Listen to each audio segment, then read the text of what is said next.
I have a shopping addiction to the point where I go shopping, I get the stuff, I get my dopamine rush. Tell me why I make more money than I've ever made in my life, but still struggle. I have 6 people in my house, so obviously food is expensive, but I guarantee you I spend $2,000 a month at the grocery store.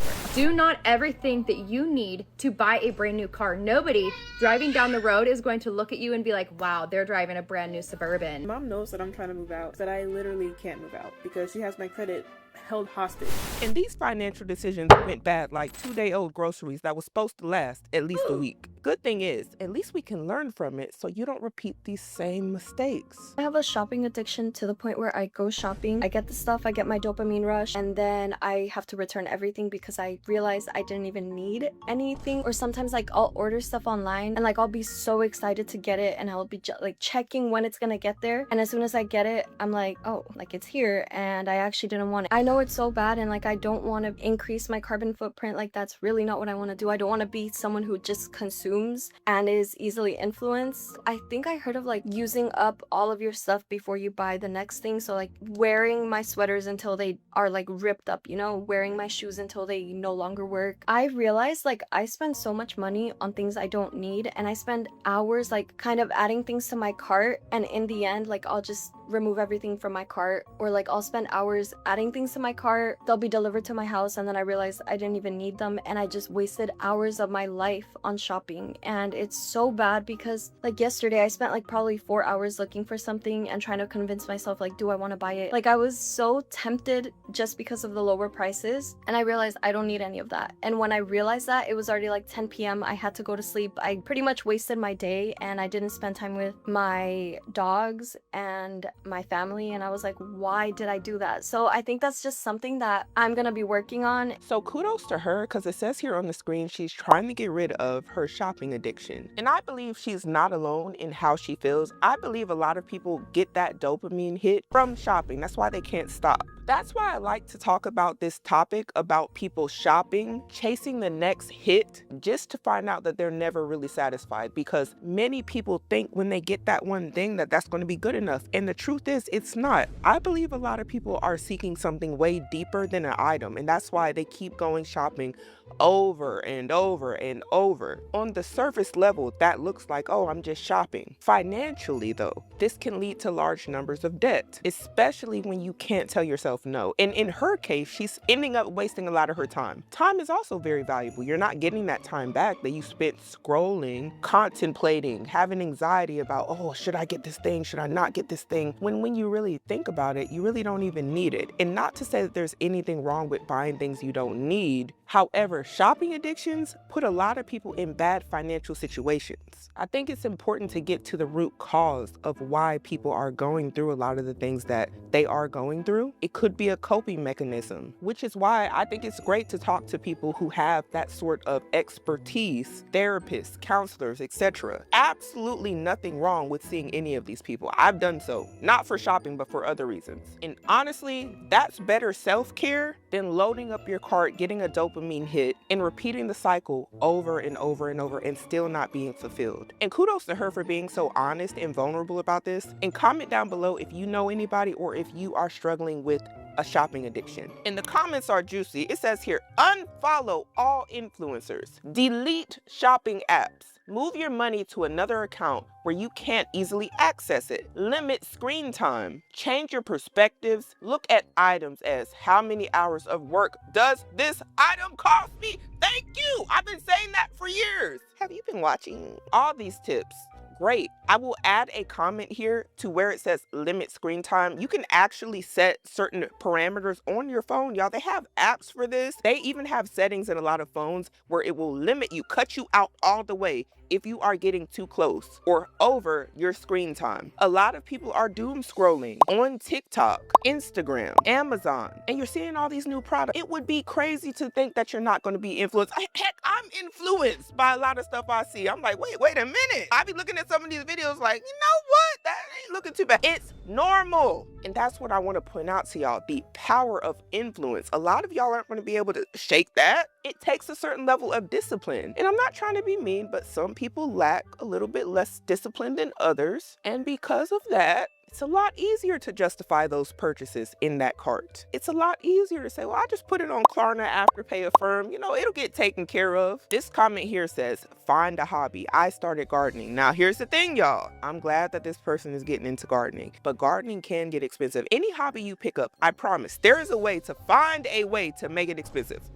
So get into cheap hobbies or hobbies where you won't be tempted to spend a bunch of money. Because I ended up on farm TikTok and I seen some things. Gardening TikTok, they was over there buying chicken coops, buckets, soil, that tools I had never heard of, irrigation systems. That's what I mean. And this is an interesting comment here. It says spending and shopping like influencers without the perks or the pay. Okay, let's talk about this real quick. She spoke about being influenced. There's a high likelihood that she was influenced by an influencer because we all know TikTok is like modern day QVC. With that being said, your life is not the life of the people that you are watching. Actually, you have no clue what their life is really like. It could in fact be what you're viewing on TikTok, Instagram, or on social media, or it could be perfectly curated to lure you in and make you aspire to live that lifestyle, aspire to have the things that that person has. You see them happy, so whatever they have, it's probably in your head going to bring you some level of happiness, right?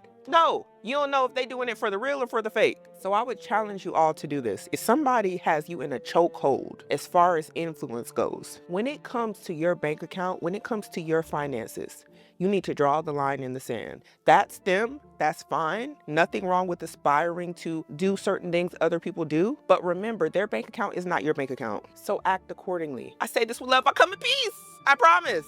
Because a lot of these influencers are showing y'all lives and products that are sponsored. This is their job. They're getting PR packages and promotions. Everything they're obsessed with. Every other video is a must-have. But what you must have is boundaries, discipline, because whoever you're watching won't save you. They don't care if you go broke trying to aspire to live their life. They don't. They probably don't even know you exist, to be honest. And I know that's probably a hard pill for a lot of y'all to swallow, but it's the truth. They probably don't even know. So put you first. I cannot be the only person that gets royally ticked off whenever I think about the fact that my husband and I make more money right now, than we ever have in our entire lives. Good. We have amazing jobs. We have excellent income, and I'm not disputing that. I am thankful for every single bit of that. Why are we there but still struggle? Make that make sense. Tell me why I make more money than I've ever made in my life. And we are to the point that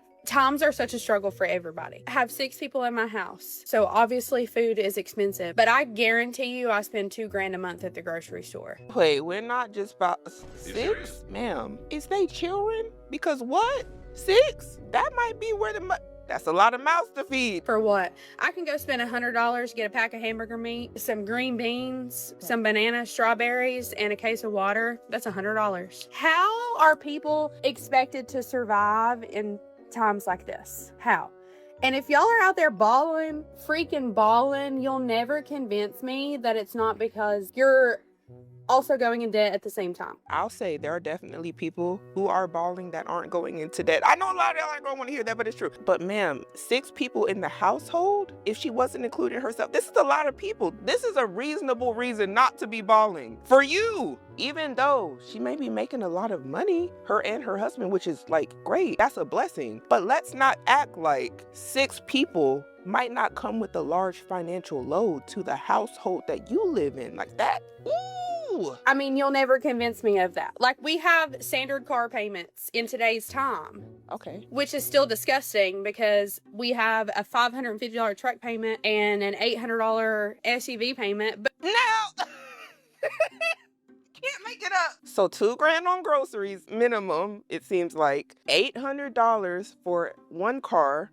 $500 for another car. Granted, she says they're making good money, but them some high payments, ma'am. They are. And no, we not just finna skip over that like $800 is normal. This is why I say cars are death traps. They really are. They are money pits. You can make a large amount of money, and guess what? Almost $1,000 is going to go to a car, and that's not even the insurance. If she's saying her car note, her car payment is $800 for one car, by the way, that wasn't even the other one. What about the insurance? What about the maintenance? What about the gas? Because some of y'all got gas guzzlers, by the way, mind you, gas guzzlers. You ain't whipping the Prius. You pulling up in the pickup truck. Not saying her, but I live in Texas, so that's how they get down over here. Anyway, you can make as much money as you want and feel like, hey, I'm making the most money I've ever made in my life. But if you are cashing out every dollar or almost every dollar that you make, does it really matter? But does it really matter if this is the most amount of money you've ever made? If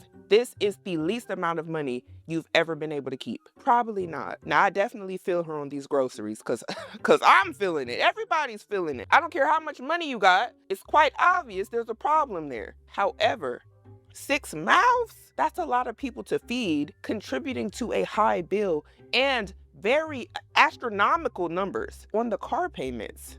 We just gonna skip over that? Like, that's like, okay, what?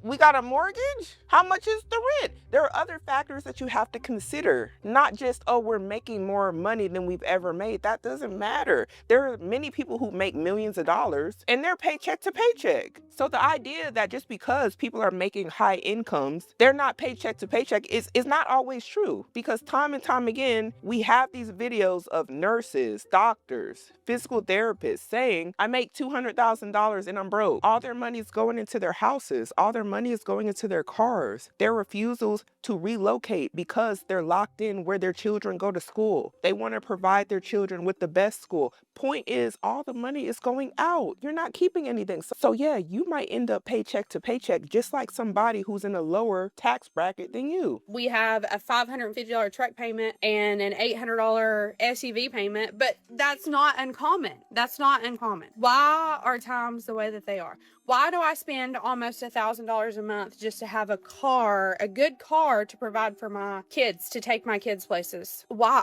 Again, I'm thankful for everything that we have, and we have worked very hard to be where we are. Right. But for freaking what? For what? Maybe I need to be up to speed. Is that what it's costing these days? $800 to be able to have a reliable vehicle to take your children where they need to be. Maybe the payment is so high because she's trying to get a lot of seats for 6 people. What is going on? This is a lot. And again, we're not going to act like, because if it is kids, if they're dependent kids, this speaks to another point. People are expensive, okay? Now, I don't know if she has 6 children, but if you ever decide to have a whole team of kids, that's going to come with a lot of cost. Historically, inflation has not went down ever. It's went up. So do I think this will ever get better for any of us? No. The writing been on the wall. I'm still waiting on the day where I can get a loaf of bread for 25 cents like people in my family said they did. Guess what? It ain't been that price since they was kids. They like 60 now. Now we can fight the facts if we want to, but that's not gonna help.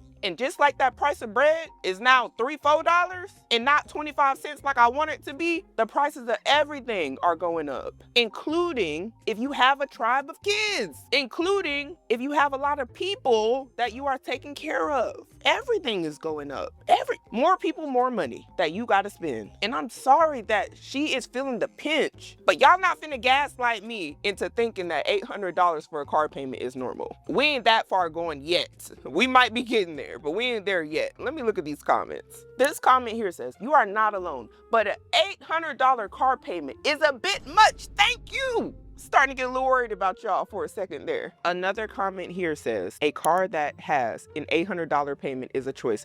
Honestly, I have to agree. There has to be a level of accountability here. And I've been hearing people been going to the auction sites in their states, getting great deals on vehicles. Maybe look into an auction if you are in the need for a vehicle, because this is a lot. If this is becoming the new normal, the repo's about to be outrageous, because this is half of some people's rent for a car. Somebody here said, because food is like mortgage now. And you know what? Heck yeah, I can understand where y'all coming from with the food. But the more mouths you have to feed, obviously it's going to cost more money. And I'm glad somebody here said, with some kids said, I have a good car that safely takes me and my 4 kids everywhere. It was $6,000 total. It has AC, a radio, seat belts, seat. Nobody has to pay $800 a month just for a car. And I fear this is one of those purchases that in many people's heads might be like, you know what, that makes sense. This is what we need. And that may or may not be true in your case. However, when it comes to a car, y'all, please make sure you are taking your actual emotion out of the car buying decision as much as you can. I know that's extremely hard. If you are being sold on all the bells and whistles, the brand, all the features that you want, the heated seats, the peanut butter seats, the leather seats, the sunroof,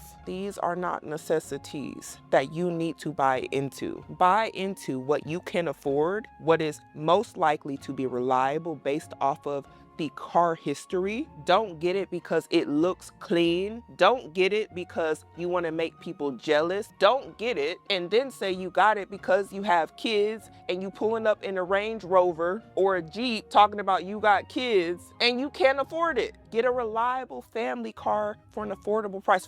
And when I say affordable price, I mean the price you can afford. That's what makes it affordable. It's not about what the internet thinks. It's not even about what I think. What makes a car affordable is what you can afford. Can you afford the maintenance, the repairs, the tire rotations, the tags, the gas, insurance? It's not just, can you afford the car note? Do you have enough money to scrape by with your paychecks to pay off a car note? If you deploy all of your money to your car, don't be surprised when you don't got no money left over for nothing else. Don't be surprised. Nobody. Because the only other way you're going to have some money left over is if you cut back in other areas of your life or you make some more money. That's it. Because once you lock yourself into that car loan, you just married the car. Y'all just got married. You here for a long time, not a good time, okay? But I hope things are able to turn around in her life as far as her finances, because nobody wants to be feeling the stress of living paycheck to paycheck, especially with these high expenses that she's dealing with. In case you ever feel bad about yourself and your financial decisions, just know that in 2020, when the government was basically giving out money with unemployment, I basically spent $26,000 on Uber Eats. I was eating good that year. I definitely showed it. I definitely did. I don't know which one we should be more appalled by. The $26,000 on Uber Eats, which is fast food, by the way, food delivery services, or that it was because, allegedly, possibly because she was getting unemployment. Or was she just saying that's when she was spending $26,000? I don't know. I'm trying to read between the lines. Why are we spending $26,000 on Uber Eats? And if she was unemployed, because she didn't say she was, if she was unemployed, why would that be the delivery method of choice for fast food? And also, why wouldn't you just cook the food yourself and not spend $26,000 on fast food? I have so many questions. And who knows, maybe she was stuck in the house, unable to move. But if you had no bodily limitations, this is just crazy. In the comments, this one says $71 a day for 1 year. She spent $71 a day, y'all. That's wild. She said, yep, breakfast, lunch, and dinner plus dessert. No shame. Somebody else here said, and that's on stimulating the economy. She says, period. Somebody else here says, treat yourself, girl. How do you think she got in this situation? Treat yourself? This is why I think some of y'all would make bad friends, because you wouldn't tell your friends the truth. You would say, yeah, you know what? Do what you do. Live your best life. And let your friend spend $26,000 on Uber. Uber, actually, they need to be banned. Ban them off your phone immediately. And you know what? DoorDash too, because you might be trying to use them. She don't need to treat herself. She need a detox. Detox now. Once fell victim to the Forever 21 credit card. I don't know if there's any other survivors out there, but I just wanted to share my story. I have a great credit score now, God bless. But one day, my sophomore year of college, I was shopping at the Fox Valley Mall in Appleton, Wisconsin with my friends, and I was checking out at Forever 21, my favorite store. And they were like, do you want to sign up for our card for deals? And I was like, yeah, deals on Forever 21, because they have that weird like return policy, right? So I was like, okay, this is a steal. They tricked me because the language they used, they were skirting around the fact that it wasn't just a store card, right? I thought it was just like a store card where I get like a membership and points that I can like rack up for a free shirt that says Taco Tuesday or something, right? But no, it was a credit card. So I get that first that first bill in the mail, and I'm like, wait a second, Forever 21 credit card? So then I had to tell my parents, and then I had to get humbled, and then I had to cancel the card, and then my credit score went down a lot, all for Forever 21. If there's any other teens out there, don't get that Forever 21 credit card, babe. Don't let the alternative person who works there convince you that you need that, okay? Not alternative people taken astray for this credit card situation. And it was Forever 21 for her, but I need to know from all the credit card survivors, from all the stores out there that be like, hey, would you like to apply for our store card? We're gonna give you some extra credits, give you a little discount today, blah, blah, blah. Y'all, don't fall for the okie doke. You better read that fine print. Sephora, we already know how you get down. You gonna catch a stray from me every time. Actually, I'm gonna put some of y'all on the game right now. And I'm on Sephora's website. And as you can see here, when it comes to the Sephora credit card frequently asked questions, as you scroll down through all of this verbiage that I know a lot of y'all don't want to read through because they done gassed y'all up at the checkout counter. What is the limit in APR for Sephora credit card? Well, it says here the APR depends on your credit worthiness. See our resource page at this link right here. But let me see. Now we're up to the terms and conditions, right? And it tells you all, while you are being rushed at this counter to go ahead and hurry up apply for whatever card you are trying to get at whatever store, more than likely it's going to say this. Please review the important information and terms about opening account prior to submitting your application. So it's telling you that's on you. You ain't read. And as we scroll down to the fine print, you know, the part that the employees at the checkout counter aren't telling you about. It says here, interest rates and interest charges. For the Sephora Visa Signature, the annual percentage rate APR for purchases is a whopping 32, or is important, y'all, because that means it varies, or 23%, 23.34% to be exact. And it says when you open your account based on your credit worthiness, this APR will vary with the market based on the prime rate. Going on to say the Sephora credit card is a whopping 32.25%, and this APR will vary with the market rate based on the prime rate. And you want to know what I found interesting here for the Sephora Visa Signature? It says here how to avoid paying interest, and on the website it says NA. What is that? It seems to me, in my humble opinion, that they don't want y'all not to pay interest. And that's the point I be trying to make when it comes to these credit cards. Because if they wanted you to know how to avoid interest, why does it say NA here? Why does it say that, Sephora? What is this? Y'all could have put a PR statement in there or something, but dang. Somebody here said, you're giving Becca more. Who is that? Let me focus. It says here, I've never had a credit card, so every time they ask me, I'm like, no. Another comment here says, me with TJ Maxx. TJ Maxx offers credit cards too? Let me know down in the comments. Someone here says, I'm a victim. Have not closed my credit card. Not even sure it's open. Who knows? I was 17 when this happened, and I am now 22. And I'm just saying, F it. Oh my goodness. Were the young girls getting got? Another comment here says, me with Victoria's Secret. Victoria's Secret don't love y'all either. I guarantee if I go to that website and look up that APR, it's stupid high. It's like that for most of them. And I encourage you all to do your own research, because if you don't and you go ahead and get the credit card anyway because you were offered a discount or some sort of perk that the employee, who by the way might be getting some sort of commission for getting you to sign up for a credit card that you may or may not pay back or understand the terms and conditions on, everything after that is going to fall on you. Nobody else is going to have to deal with the pain. So I need you to do this and do this good with confidence. When you go in them stores, for all my people pleasers that don't like saying no, when they say, ma'am or sir, would you like to apply for our store card? You get blah, blah. Look them square in the eye like this and say, no, thank you. You get some perks. You can get a little off the top today. I appreciate the offer, but I think I'll pass today. Thank you. If they keep pushing on, man, what did I say? I don't know, you might have to add a little bass to your voice. You know, shake them off a little bit. So my mom knows that I'm trying to move out, and she told me to just hold on, that she knows that we're not in an ideal situation, but we're going to be moving out next year, and to just hang tight with her. And it's not that it's because we're not in an ideal situation. It's that she does not treat me as somebody of value who also lives in the house with her. Like, I pay rent, bills, anything she asks me to, I pay it, but I feel like I'm not really having my opinion considered as much as her opinions. And I don't think she realizes that I literally can't move out. Like, I say that I want to, I can like do all the calculations or whatever, but I literally cannot move out because she has my credit held hostage in a way. And I don't want to say too much because I don't want to pursue any legal action just yet, but I have this credit card, it has a pretty decent limit, and I rarely used it because I wanted to keep the balance below 20 or whatever, below 20%. And my mom, who's an authorized user to use it, used the out of it. And it's like getting up my credit, right? I have average credit, not good, not bad, but average. And no apartment people are going to take average credit, you know what?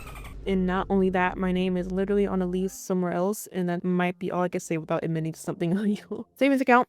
I do have one of those. 5% of my check goes into it every time I get paid. The thing is, I don't have access to it because my mom does. And I don't know how to go into Chase on her phone and make me have access to it from my phone. I looked up on Google, but I wasn't seeing any of the options. Maybe I gotta do it on the computer. I don't know. Anyway, it should have well over like 2.5 thousand in it, but it doesn't because she keeps taking from it. And it's sort of my fault because I said, like, when I started working, that she could take money when she needs it. And I assumed that she was going to take it from my checking account because that would make more sense than taking it from the savings account where I'm supposed to save money in case I want to use it later, like when I want to move out. Again, I don't want to pursue any legal action, but I don't think she realizes that all my options are like limited when it comes to moving out because she has like all my finances in her hand. My hands are actually sorry. And if I wanted all that power back in my hands, it'd be a messy process. So for now, this is just how it is. I'm like, I literally can't move out, so I don't know what she's concerned about for real. Girl, because what you just said had me spiraling. I had to go do my research because I don't like putting kids on my channel because I didn't know what I was watching. And I just found a video of her saying she's 20. People were saying, like, commonly saw, without getting into like too much details, 20. I'm 20 years old, 20. She's 20. People were saying that I'm like not ready to be an adult, which I agree with pretty much. All I do is go to work, come back home, do my college work online. I let her take the money to like pay the bills and stuff, and cycle repeat. Another question I got a lot was why I let her in my finances in the first place. I don't really know. I was like 15 and she was like, okay, here's your credit card. It's not the one that I have now. Here's your credit card. And I was like, okay. And I put it in my wallet and I never took it back out. And I never really questioned it or thought twice about it. And that's more than likely the reason I'm in this situation now. It's just second nature that she's in my finances with me, doing stuff with me. I do want to move out, but I was coming up with a plan for something that I want to do, so I'm going to, but not immediately, like people are suggesting that I do. My biggest concern was not having control over my finances, which I'm about to now, so I should be good for right now at least. With the additional context that she just gave, saying that her mother handed her credit card at 15, and the fact that she is saying she doesn't want to take legal action, it's making me wonder, was this card open in her name when she was 15, or did her mother have a credit card and make her daughter the authorized user and give her a credit card? Because you can do that. A lot of people do that to help build the credit of their young children if they're responsible adult. Keyword responsible. That's why some 18-year-olds have an 800 credit score. Yes, they do, because their parents made them the authorized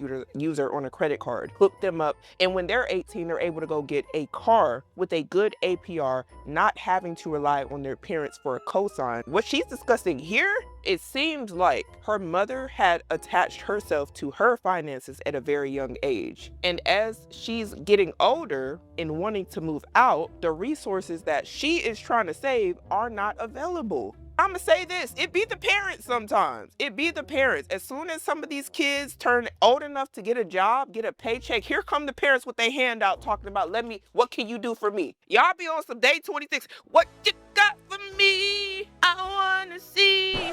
And the kids don't got two nickels to rub together. And I feel for this young woman, she's trying to navigate and understand and figure out what she's going to do in this situation because her parent is directly involved. She probably doesn't want to separate financially from her mom because there might come some friction with that. But at some point, dang it, you got to draw a line in the sand. What you want in life sometimes is going to go against what other people who are trying to attach themselves to you want. And to that, I say, nothing is wrong with having boundaries. I don't care if it's a parent. That's not disrespect. That's self-respect. And how you navigate in this world as an adult matters. If you think it don't matter, go out in the world and just do stuff willy-nilly and let people just treat you any type of way. If your own parent is doing that to you and you don't draw a line in the sand, the world is going to be way worse, way worse. And I say this to open the eyes of a lot of the youth. For many of y'all, it started with the parents, but I'm telling you, it's not going to end there. Boundaries is protection. Nothing wrong with that.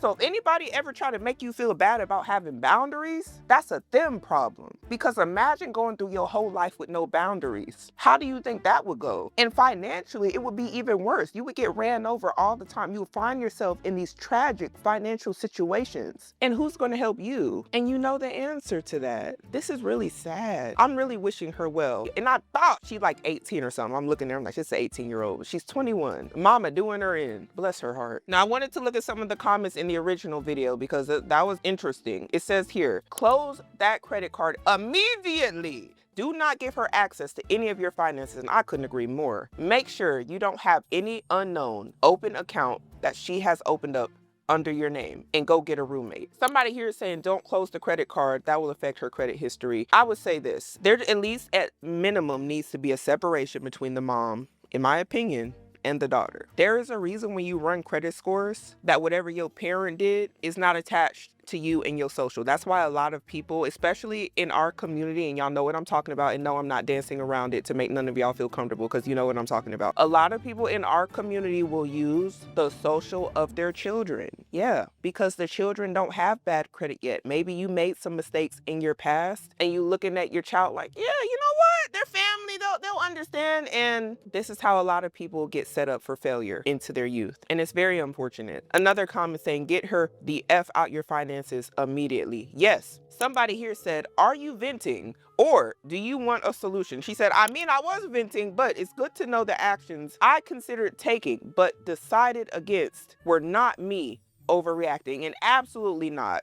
If anybody try to tell you when it comes to your finances that you're overreacting, how they gonna tell you overreacting about something that affects your life? They trying to gaslight you. That's all that is. The fact that her savings account was drained just really pissed me off. And I know there's two sides to every story, so if what she's saying is true, I really feel bad for her. And I hope she's able to change her financial situation and separate and become an individual. Because it doesn't matter how much financial literacy she has, how much knowledge she's obtained, how much savings she has. If she has somebody being a leech, draining her, emptying her cup every time it's full, how is she going to be able to get ahead? Biggest financial mistake we have ever made. If you don't know, we had a paid off Ford Expedition. It was a great car, literally drove just fine. All we needed to do was get the tire fixed, and I think we needed a new battery. Very easy, cheap, simple things to do. Right. It wasn't older, it was a 2022. Fit all of our kids, great. And then we saw a 2025 Suburban and we decided, let's do it. It's smart, like it has no miles, we'll keep it forever. No, that was the dumbest thing we have ever done. To have a paid off car